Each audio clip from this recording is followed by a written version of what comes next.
What up, Leaguers? Welcome to the Spectacular Spoiler League. I'm the Pandan Superman, the mayor of Hype City, Greg J. Hazy. And as always, I'm joined by the Gotham Knight, the Prime Minister of Post-Production, Chris Boyce. And today we're here to do a little breakdown of the MCU by doing our little version of the MCU Machete method. So what that means is we take the entire catalog library of Marvel Cinematic movies and we chop out the stuff you don't need to watch and we keep the stuff that you do need to watch to get the quickest experience that takes you from the beginning of the MCU all the way to its current point with Avengers Infinity War. We've seen Infinity War. We loved Infinity War.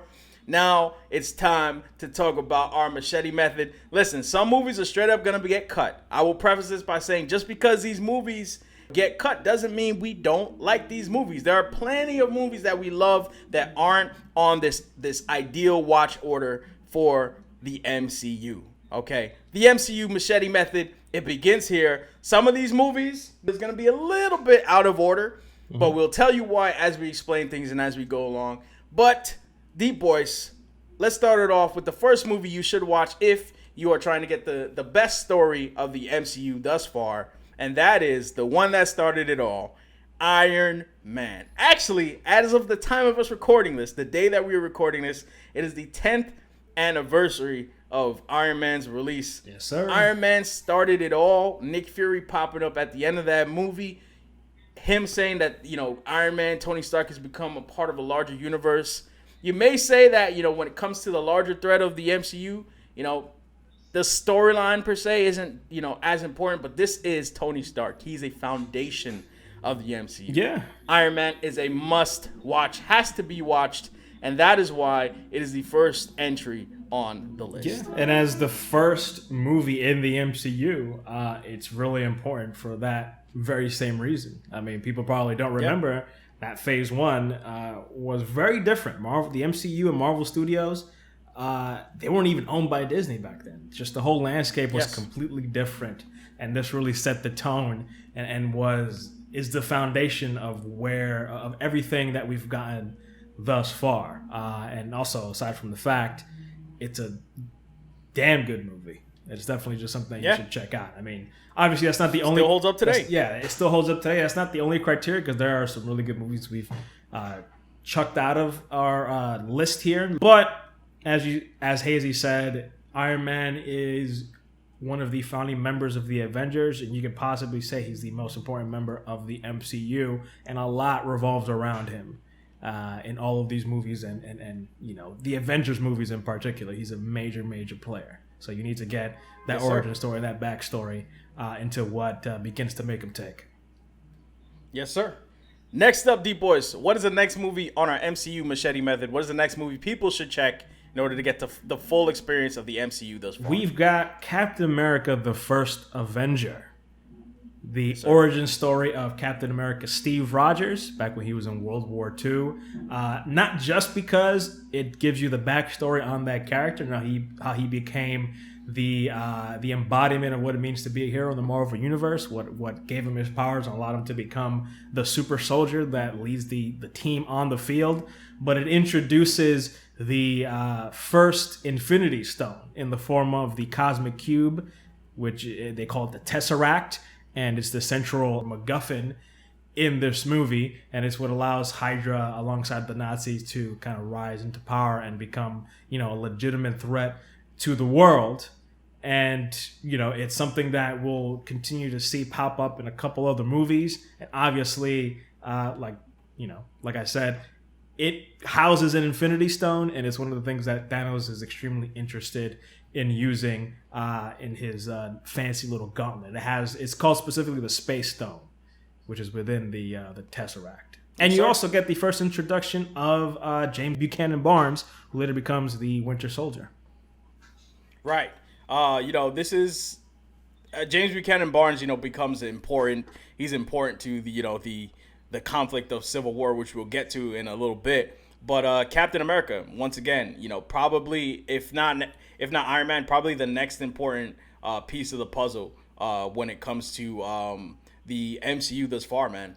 On to the third movie you should watch.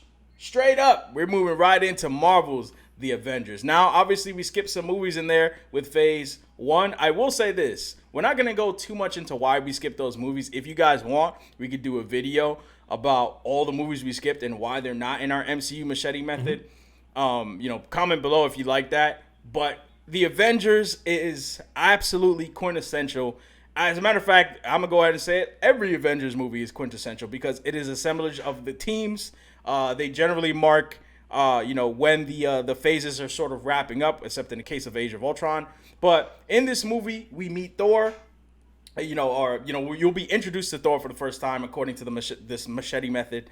But you're given enough about Thor and Loki to know that there's an adversarial relationship there, and that they're important to a larger assemblage of the MCU. This will technically also be the first time you're meeting Black Widow and Hawkeye, but I feel like this movie does really well to establish those characters if you didn't already know them.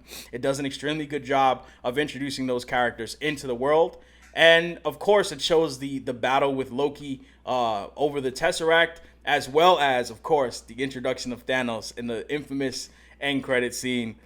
Avengers started it all. Another fantastic entry in the MCU. Yeah. An absolute must-watch. Yeah. And like you said, it's the first move by Thanos in his first attempt at collecting the Infinity Stones. And you also get to see the Mind Gem, which is in possession of Loki in his scepter. So you have 2 Infinity Stones in this movie. You don't know it yet, as of the watching that. But we didn't know it at the time, but it later became the Mind Stone. We knew that it housed the Mind Stone. On to the next one, Deep Boys. What is the next film we have on the list? The next one is Guardians of the Galaxy. It's our first foray into cosmic Marvel. And you get to introduce to the secondary group in the MCU, the Guardians of the Galaxy. In a way, they're kind of like the Avengers B team. Characters that are very directly tied to Thanos, such as Gamora and even Drax, who has a lot of reason. I mean, his existence at this point is to take down Thanos. And you get introduced, obviously, to Peter Quill, who's very important as the leader, or the quote-unquote leader of the Guardians. And you also get a first look at another one of the Infinity Stones, the Power Stone, which plays a major factor in this movie. Thanos is also in this movie. He's kind of, talking to Ronin. He's technically working for Thanos to get the Power Stone for Thanos, but ends up betraying him. But I think the important piece about Guardians of the Galaxy, because technically Captain America: The Winter Soldier comes first on the list of movies that Marvel released in 2014.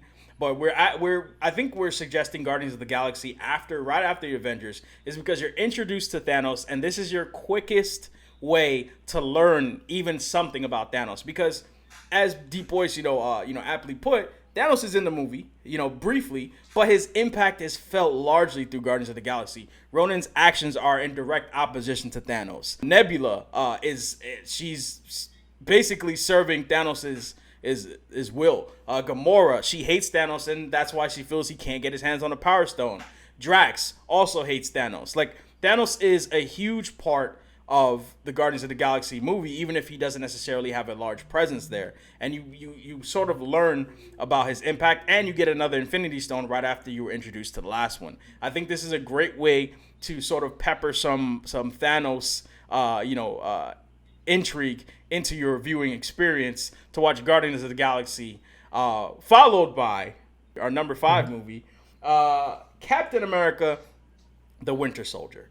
Now, this movie essentially picks up from Cap's story right after the Avengers. She's now working with S.H.I.E.L.D. It also introduces the Winter Soldier, who is crucial to the conflict in Civil War. He's at the crux of the disagreement between Captain America and Iron Man at the end of the day.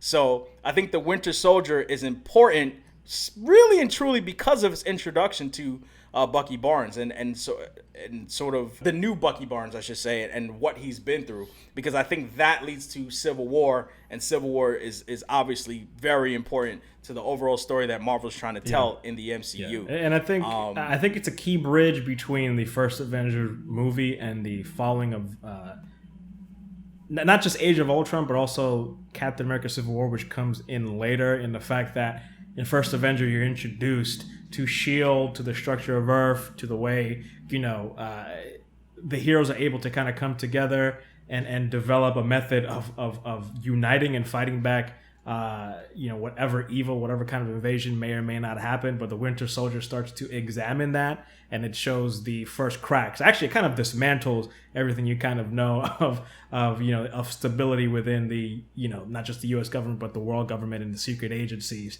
And it's and to be clear, the first Avenger actually showed the precursor to S.H.I.E.L.D. It wasn't actually S.H.I.E.L.D. at that point, but it eventually, technically it evolved into S.H.I.E.L.D. Yeah, and it's an important, because again, like we mentioned earlier, the Avengers movies are all important in this machete method, and it is very important supplementary material to the story of the Avengers and to why characters like Captain America develop the way that they develop, the way that Bucky Barnes develops. You get more of his origin story as the Winter Soldier in this. You get more of Nick Fury, who's an important member, who is really largely responsible for forming the Avengers in the first place, getting them all together. Yep. If he's almost analogous to Thanos in the sense that he searches for the heroes, gets them together, while Thanos is searching for the stones to get them all together. Obviously for varying different goals, but with the purpose of defending Earth from things that are way beyond the measures of any type of government agency or any army or any force. And the Winter Soldier, again, it shows those things kind of crumbling apart. Yeah. And I think tonally, as you said, it leads right into the next movie, which is Avengers Age of Ultron. Mm-hmm. Because, Cap essentially unleashes and uncovers Hydra, being a sleeper, a huge, I was going to call it a cell, but more like a sleeper organism within S.H.I.E.L.D. And, various powers in the world. And Age of Ultron starts right off with, first of all, the Winter Soldier actually, the end credit scenes from that movie actually teases two of the initial antagonists of Age of Ultron, Scarlet Witch and Quicksilver. And when you start Age of Ultron, you're actually defeating the remnants of Hydra.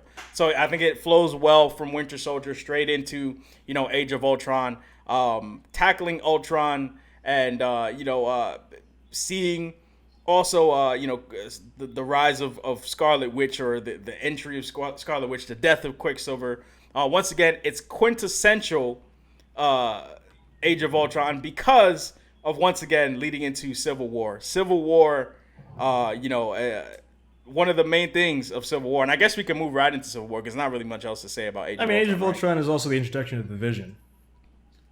True, I forgot about that. Yeah. Another, that's when you see the Mind Stone unleashed. Thank you for saying that. Yeah. And also we get an end credit scenes in Age of Ultron where Thanos is like, I'll do it myself, and he goes for the gauntlet, which means he's gonna begin his quest. Yeah. But once again, leading into Captain America: Civil War, the next movie on the list, Age of Ultron, right? Sokovia. Whatever happened to Triskelion and Winter Soldier getting destroyed, and the events of the Battle of New York. This movie, Captain America: Civil War, the Sokovia Accords, which is at the center of the disagreement between these heroes, is based on all of those previous events. Yeah. So to watch Age of Ultron, I think that sets the tone amazingly for Captain America: Civil War. Yes, we skipped over Ant-Man, but Ant-Man gets a pretty decent introduction in Captain America: Civil War, and that's really all you need. You don't really need more than that. But I'll turn it over to you, man. Yeah, no, Civil War again. If Winter Soldier was the dismantling of the United States government of Earth defenses, then Civil War is a dismantling of the Avengers, and really the last hope that we have against something like Thanos. And as you see, I don't know if Thanos planned it or if it is just happenstance, but he strikes at the worst moment possible when the Avengers are not assembled. They're not even a thing because of Civil War. And again, leading into the movie of Infinity War, a lot of characters' story arcs are tied directly to Captain America: Civil War. That's where we last saw a lot of them, almost the majority of them. And it's while again you're not really seeing much in terms of any of the Infinity Stones, you're seeing this overall story arc that ties all the way back to even the first movie, Iron Man. Tony Stark his backstory. You see the big plot threads that are tied from the first Avenger, the big plot threads tied from Winter Soldier to Age of Ultron. Civil War is basically kind of taking all of that and again turning it on its head, just saying, hey, the stakes are getting higher and higher. Things are getting more serious, and this isn't a game. You guys have been playing around for quite some time, and things are going to get a lot worse before they get a lot better. And as the title states, it's a civil war. It's the characters examining themselves and their place within the superhero community, and how they feel their powers. They should actually use their powers. It's also the beginning of movies that sort of give you the status quo of each hero right up to Infinity War. Because the next two movies after Civil War all give you the status quo of the main heroes right before you get to Infinity War, essentially. And I think it was an amazing point you made about how tonally Winter Soldier is sort of the dismantling of the government's oversight, and Age of Ultron was sort of showing how the Avengers are maybe not necessarily the right answer either because of what they did in Sokovia, and Civil War is essentially the clapback. You know, like General Thunderbolt Ross, or Secretary Ross as he is in that movie.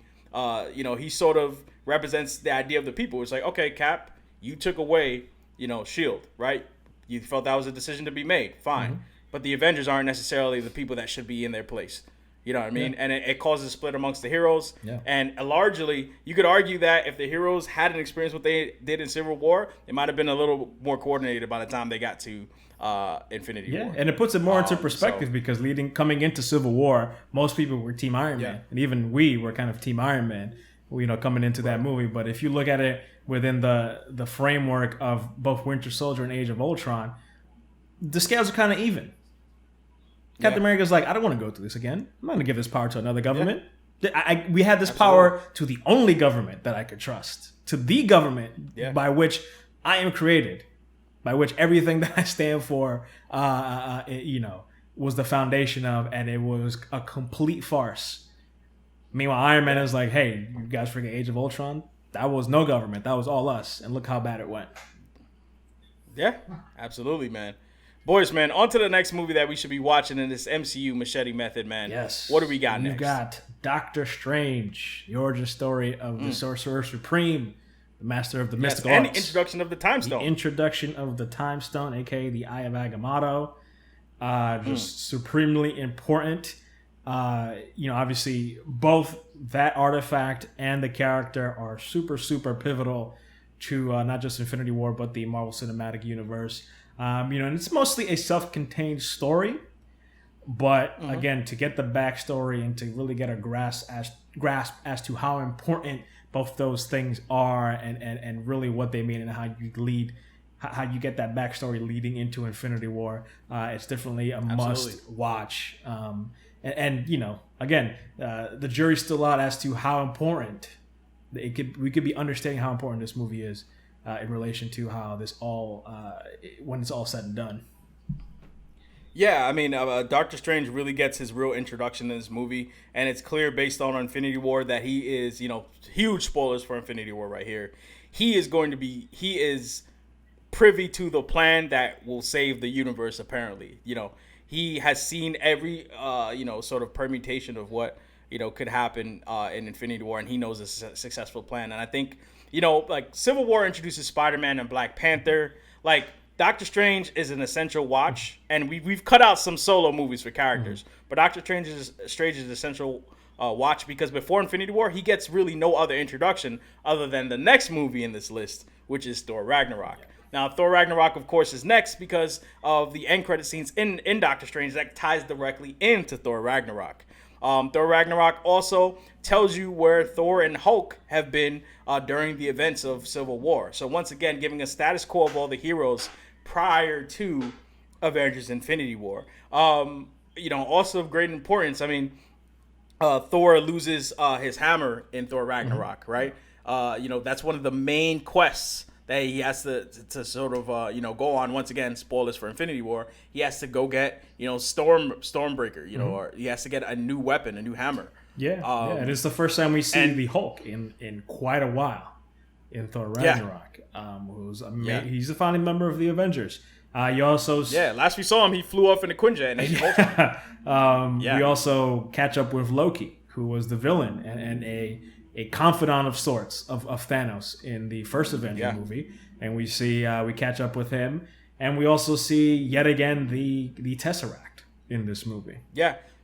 Now it's important that you bring up Loki because obviously we skipped Thor 1 and Thor 2, and I feel like people are maybe scratching their heads, but I feel like, and Boyce can back me up on this, I feel like Thor Ragnarok does well enough. First of all, Avengers did it as well, according to this MCU Machete method. But Thor Ragnarok does a really good way of showing the relationship between Thor and Loki as well, and some of the growth that Loki shows, and that play scene in Ragnarok where Loki disguises as Odin is essentially watching his death or his death fake out from Thor: The Dark World. So it's a little sort of summary of what happens between Thor and Loki built in. The best kind of summary, honestly. Yes. As for the Reality Stone and Thor: Dark World getting cut, I'll say this. That movie does not do a good job at all explaining what the Reality Stone even does. And the next movie on this list does a way better job of explaining what the Reality Stone is and what it does. Avengers Infinity War, of course, to wrap up this MCU Machete method. After all these movies were leading up to this point anyway. Yeah. Avengers Infinity War ties all of that stuff together. Yes, we skipped over Homecoming and Black Panther, 2 phenomenal movies. We love those movies. However, I think when it comes to setting up for Infinity War, I don't think there's anything given in those movies for Spider-Man and Black Panther that really changed the status quo for Infinity War, besides maybe Shuri and Okoye. Yeah. Maybe even the relationship between Tony and Peter Parker, which I still feel like was built in Civil War. So Avengers Infinity War is a great movie. Watch these 9 movies that we described. I'm going to list them off one more time. Iron Man, Captain America, the First Avenger, Marvel's The Avengers, Guardians of the Galaxy, Captain America, the Winter Soldier, Avenger, Age of Ultron, Captain America Civil War, Doctor Strange, Thor Ragnarok, and Infinity War. D-Boyce, as I said, if people want us to do a video about the ones we skipped, and we thought about doing a video about the ones we skipped, as well as some further reading, so to speak. There are absolutely more movies that you can fit into this schedule, but we try to cut it down to some of the best and more tightly cut storylines so that Infinity War, I think, is within reach if you're trying to just run through those movies and, see Infinity War again or see it for the first time, even though we spoiled it already for you.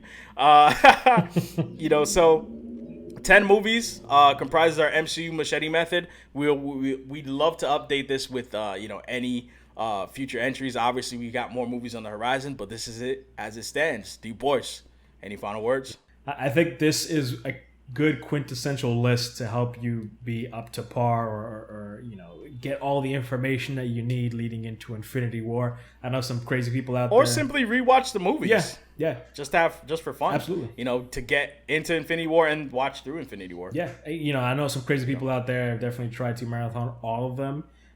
We even tried it ourselves, and we probably would have done it. But this is a good, concise, manageable number of films. Even if you've already seen Infinity War and you plan on watching it again, maybe you want to watch all these movies before you go check it out again to get yourself a new, fresh perspective. Yeah. Or when Infinity War eventually comes out on Blu-ray, Blu-ray and on digital media, you guys can check it out. I would love for people to test out this machete method and come back to us and let us know if they liked it, how they felt about it. But by all means, everybody, drop a comment below to let us know, because I'm actually very curious as to what people had to say about this. Once again, let us know if you'd love to see us talk about some of the movies we left out and why we left them out. We'd love to go more in-depth about that. And by all means, support the Spectacular Spoiler League by hitting that subscribe button so you could join the Hall of Spoilers and the Spectacular Spoiler League Legion. Please hit that little bell icon right next to the subscribe button so you could be up to date with the latest and greatest coming from the Spectacular Spoiler League. And drop a like on this video, help us get this video out there and recruit more leaguers to the cause. We will see you guys on the next one. Peace out.